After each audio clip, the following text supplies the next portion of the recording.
સાથે સંધ્યા રખડતા ઢોર મુદ્દે થઈ હાઈકોર્ટમાં સુનાવણી। કોર્ટે કહ્યું કે નિર્ણયો અને પગલાં માત્ર કાગળ પર। મૃતક ભાવિન પટેલના પરિવારને બુધવાર સુધીમાં 5 લાખનું વળતર ચૂકવવા આદેશ।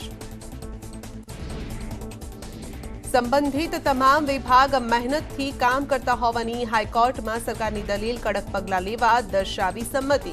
કોર્ટે કહ્યું તહેવારો સમયે અકસ્માત થાય તેવું નથી ઈચ્છી રહ્યા। 15 નવેમ્બરે હાથ ધરાશે આગામી સુનાવણી। गैरकायदेसर कतलखाना मामले हाईकोर्टनी टकोर। राज्य सरकारनी कामगीरीथी नाराज। कह્યું કે સરકાર માત્ર નોટિસ આપીને ચલાવે છે કામ। અનેક જગ્યાએ ગેરકાયદે કતલખાનાઓ ચાલુ। લાયસન્સ વગરના કતલખાના બંધ કરાવવા નિર્દેશ। સુપ્રીમ કોર્ટના ચુકાદાનું પાલન ન થતું હોવાની હાઈકોર્ટે લીધી નોંધ। જિલ્લામાં માંસ વેચતી દુકાનોનો સર્વે કરવા નિર્દેશ। ડિસ્ટ્રિક્ટ અને તાલુકા લીગલ સર્વિસ ઓથોરિટીને रिपोर्ट सबमिट करवा सूचन। 8 डिसेम्बरे हाथ धराशे आगामी सुनावणी। उत्तराखंड में फाटाथी केदारनाथ जतु हेलिकॉप्टर थयुं क्रेश। यात्रीओने लईने जतु हेलिकॉप्टर क्रेश। 2 पायलट सहित 7 मौत। आर्यन एविएशनનું हेलिकॉप्टर होવાનું ખુલ્યું। ઉડ્ડયન મંત્રી જ્યોતિરાદિત્ય સિંધિયાએ દુઃખ વ્યક્ત કર્યું। કેદારનાથથી 2 કિલોમીટર दूर आवेल गरुड़चट्टीમાં बनी घटना। वरसाद અને ધુમ્મસભર્યા વાતાવરણમાં કારણે હેલિકોપ્ટર ક્રેશ થયા હોવાનું પ્રાથમિક તારણ। હાલ સમગ્ર મામલે તંત્ર કરી રહ્યું છે તપાસ। ઉત્તરાખંડ હેલિકોપ્ટર ક્રેશમાં 3 ગુજરાતી યુવતીના મોત। પૂર્વા કૃતિ નામની યુવતીના મોત। ભાવનગરની 2, સિહોરની 1 યુવતીનું મોત। ફાટાથી કેદારનાથ જતું હતું હેલિકોપ્ટર। ભાવનગર શહેરના દેસાઈ નગરની 2 યુવતીના હેલિકોપ્ટર દુર્ઘટનામાં મોત। ઉર્વી બારડ અને કૃતિ બારડ બંને હતા દેસાઈ નગરના, જ્યારે કે પૂર્વા રામાનુજ સિહોરના હોવાની માહિતી। મોદી સરકારે સુધારી ખેડૂતોની દિવાળી। રવિ પાકના ટેકાના ભાવમાં કર્યો વધારો। ઘઉં, મસૂર, જવ, ચણા સહિતના ભાવમાં વધારો। ઘઉંમાં 110, જવમાં 100, ચણાના ભાવમાં પ્રતિ ક્વિન્ટલે 105 રૂપિયાનો વધારો। 6 રવિ પાકની એમએસપીમાં થયો વધારો। મસૂરમાં 500 રૂપિયાનો ક્વિન્ટલ દીઠ ભાવ વધારો કરાયો, જ્યારે કે રાઈ અને સરસો પર 400 રૂપિયા પ્રતિ ક્વિન્ટલ વધારો કરાયો। સૂરજમુખી પર પ્રતિ ક્વિન્ટલ 209 રૂપિયાનો વધારો। રાજ્યમાં વન વિભાગમાં ભરતીની જાહેરાત। વન વિભાગમાં 823 બીટગાર્ડની ભરતી કરવામાં આવશે। વન સંરક્ષક બીટગાર્ડની ભરતીની જાહેરાત 1 થી 15 નવેમ્બર સુધી ફોર્મ ભરી શકાશે। ઉમેદવારો ઘરેથી ભરી શકશે ફી। ભરતીમાં વય મર્યાદાની છૂટછાટ પણ મળશે। અગાઉ 334 કર્મચારીઓની કરાઈ હતી ભરતી। જિલ્લાઓમાં જગ્યા પ્રમાણે કરાશે ભરતી। કોળી સમાજના અગ્રણી મનુ ચાવડા કોંગ્રેસમાં જોડાયા। ભાજપના પૂર્વ પ્રદેશ મંત્રી રાજસ્થાનના સીએમ ગેહલોતની હાજરીમાં કોંગ્રેસમાં જોડાયા। હાલમાં અખિલ ભારતીય કોળી સમાજના રાષ્ટ્રીય મહામંત્રી છે મનુ ચાવડા।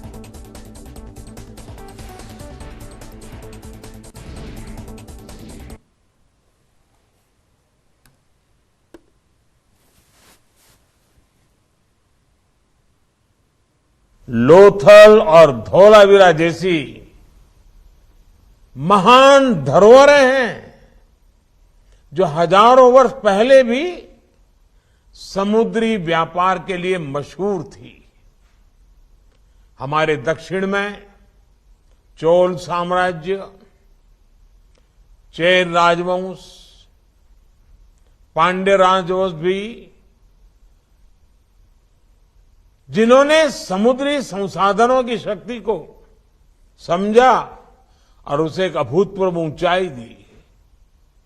उन्होंने न सिर्फ अपनी समुद्री शक्ति का विस्तार किया, बल्कि इसकी मदद से दूर सुदूर के देशों तक व्यापार को ले जाने में भी सफल रहे। छत्रपति शिवाजी महाराज ने भी एक सशक्त नौसेना का गठन किया और विदेशी आक्रांताओं को चुनौती दी। ये सब कुछ भारत के इतिहास का ऐसा गौरवपूर्ण अध्याय है जिसे नजरअंदाज ही कर दिया गया। आप कल्पना कर सकते हैं, हजारों वर्ष पहले कच्छ में बड़े बड़े समुद्री जहाजों के निर्माण का पूरा उद्योग चला करता था। भारत में बने पानी के बड़े बड़े जहाज दुनिया भर में बेचे जाते थे। विरासत के प्रति इस उदासीनता ने देश का बहुत नुकसान किया। ये स्थिति बदलनी जरूरी है। इसलिए हमने तय किया कि धौलावीरा और लोथल को, भारत के गौरव के इन सेंटर्स को हम उसी रूप में लौटाएंगे जिसके लिए कभी ये मशहूर थे। और आज हम उस मिशन पर तेजी से काम होते देख रहे हैं। साथियों, आज जब मैं लोथल की चर्चा कर रहा हूं तो मुझे हजारों साल से चली आ रही परंपराओं का भी ध्यान आ रहा है। आज गुजरात के कई इलाकों में सिकोतर माता की पूजा की जाती है। उन्हें समुद्र की देवी मानकर पूजा जाता है। हजारों वर्ष पूर्व के लोथल पर रिसर्च करने वाले जानकारों का मानना है कि उस समय भी सिकोतर माता को किसी न किसी रूप में पूजा जाता था। कहते हैं समुद्र में आने से पहले सिकोतर देवी की पूजा की जाती थी ताकि वो यात्रा में उनकी रक्षा करें। इतिहासकारों के मुताबिक सिकोतर माता का संबंध सोकोत्रा द्वीप से है जो आज अदन की खाड़ी में है। इससे पता चलता है कि आज से हजारों साल पहले भी खंभात की खाड़ी से दूर दूर तक समुद्री व्यापार के रास्ते खुले हुए थे। साथियों, हाल ही में वडनगर के पास भी खुदाई के दौरान सिकोतर माता के मंदिर का पता चला है। कुछ ऐसे साक्ष्य भी मिले हैं जिनसे प्राचीन काल में यहां से समुद्री व्यापार होने की जानकारी मिलती है। इसी तरह सुरेंद्रनगर के जिंजूवाड़ा गांव में लाइट हाउस होने के साक्ष्य मिले हैं। आप भी जानते हैं कि लाइट हाउस जहाजों को रात में रास्ता दिखाने के लिए बनाए जाते थे। और देश के लोग ये सुनकर आश्चर्य से भर जाएंगे कि जिंजूवाड़ा गांव से समुद्र करीब करीब 100 किलोमीटर दूर है। लेकिन इस गांव में ऐसे अनेक साक्ष्य हैं जो बताते हैं कि सदियों पहले इस गांव में बहुत व्यस्त पोर्ट हुआ करता था। इससे इस पूरे क्षेत्र में प्राचीन काल से ही समुद्री व्यापार के समृद्ध होने की जानकारी मिलती है। साथियों, लोथल सिर्फ सिंधु घाटी मान्यता का एक बड़ा व्यापारिक केंद्र ही नहीं था, बल्कि ये भारत के सामुद्रिक सामर्थ्य और समृद्धि का भी प्रतीक था। हजारों साल पहले लोथल को जिस तरीके से एक पोर्ट सिटी के रूप में विकसित किया गया था, वो आज भी बड़े बड़े जानकारों को हैरान कर देता है।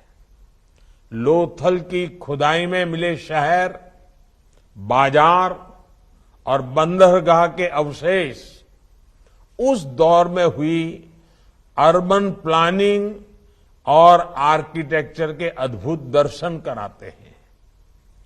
प्राकृतिक चुनौतियों से निपटने के लिए जिस प्रकार की व्यवस्था यहां थी, उसमें आज की प्लानिंग के लिए भी बहुत कुछ सीखने को है। साथियों, एक तरह से इस क्षेत्र को देवी लक्ष्मी और देवी सरस्वती दोनों का आशीर्वाद प्राप्त था। अनेकों देशों के साथ व्यापारिक रिश्तों की वजह से यहां धनवर्षा भी होती थी। कहते हैं कि लोथल के पोर्ट पर उस समय 84 देशों के झंडे फहराया करते थे।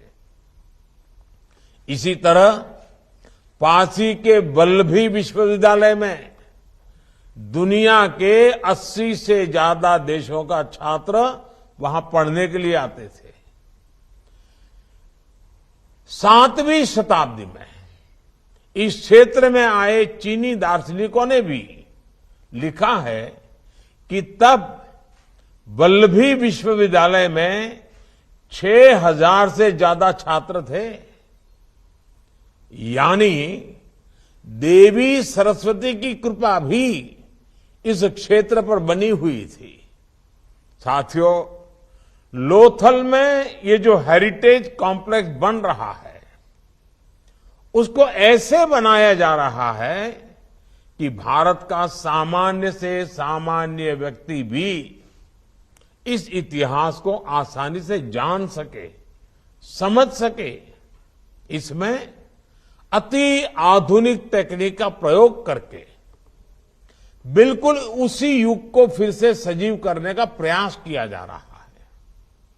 हजारों वर्ष पहले का वही वैभव, वही सामर्थ्य इस धरती पर फिर जागृत किया जा रहा है।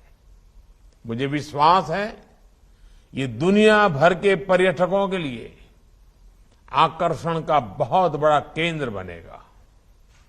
इस कॉम्प्लेक्स को एक दिन में हजारों पर्यटकों के स्वागत के लिए विकसित किया जा रहा है। जैसे एकता नगर में स्टैच्यू ऑफ यूनिटी में हर रोज पर्यटकों के आने का रिकॉर्ड बन रहा है, वैसे ही वो दिन दूर नहीं जब देश के कोने कोने से लोथल में लोग इस हेरिटेज कॉम्प्लेक्स को देखने आएंगे। इससे यहां रोजगार और स्वरोजगार के हजारों नए अवसर बढ़ेंगे। इस क्षेत्र को इस बात का भी लाभ मिलेगा कि ये अहमदाबाद से बहुत दूर नहीं है। भविष्य में ज्यादा से ज्यादा लोग शहरों से यहां आएंगे, यहां के टूरिज्म को बढ़ाएंगे। साथियों, इस क्षेत्र ने जितने कठिनाई भरे दिन देखे हैं वो मैं कभी भूल नहीं सकता। एक समय में समंदर का विस्तार यहां तक था, इसलिए बहुत बड़े इलाके में कुछ भी फसल पैदा करना मुश्किल था। 20-25 साल पहले लोगों ने तो यहां वो दिन देखे हैं कि जरूरत पड़ने पर सैकड़ों एकड़ जमीन के बदले भी कोई कर्ज नहीं देता था। कर्ज देने वाला भी कहता था कि जमीन का मैं क्या करूंगा, जमीन से कोई लाभ तो होगा नहीं। उस दौर से लोथल और इस पूरे क्षेत्र को आज हम बाहर निकाल कर लाए हैं। और साथियों, लोथल और इस क्षेत्र का पुराना गौरव लौटाने के लिए हमारा फोकस सिर्फ हेरिटेज कॉम्प्लेक्स तक ही सीमित नहीं है। आज गुजरात ने तटीय इलाकों में आधुनिक इंफ्रास्ट्रक्चर के इतने काम हो रहे हैं, तटीय इलाकों में विभिन्न उद्योगों की स्थापना हो रही है। इन परियोजनाओं पर लाखों करोड़ रुपए खर्च हो रहे हैं। अब सेमीकंडक्टर प्लांट भी यहां के गौरव को और बढ़ाएगा। हजारों वर्ष पहले लोथल और उसके आसपास का इलाका जितना विकसित था, वैसे ही इस क्षेत्र को फिर से विकसित बनाने के लिए हमारी सरकार पूरी शक्ति से काम कर रही है। जो लोथल अपने इतिहास की वजह से हमें गर्व से भरता है, वही लोथल अब आने वाली पीढ़ियों का भविष्य को भी बनाएगा। साथियों, एक म्यूजियम सिर्फ चीजों या दस्तावेजों को संग्रहित करके रखने और दिखने पर भी का माध्यम नहीं होता। जब हम अपनी विरासत को संजोते हैं तो उसके साथ साथ उससे जुड़ी भावनाएं भी संरक्षित कर लेते हैं।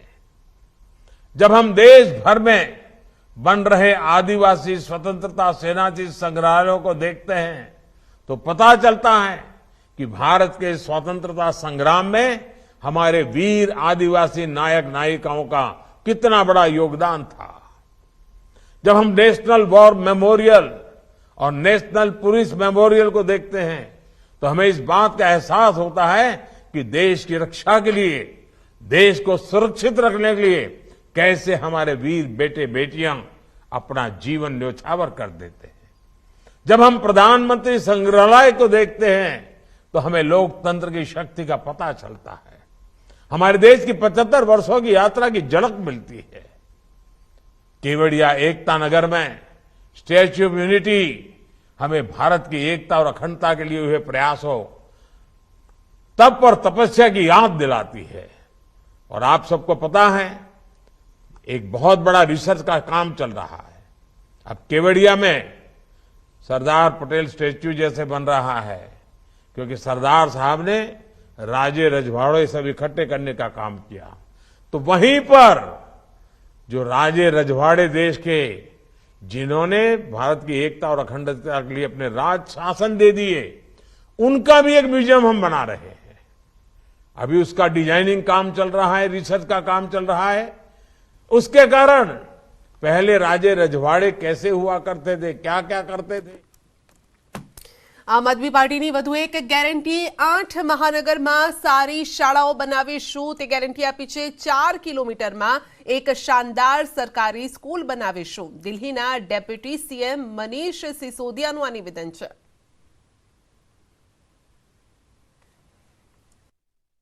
अहमदाबाद, सूरत, वडोदरा, जामनगर, राजकोट, भावनगर, गांधीनगर और जूनागढ़, इन 8 शहरों में हर 4 किलोमीटर पर एक शानदार सरकारी स्कूल ऐसा खड़ा किया जाएगा जो प्राइवेट से भी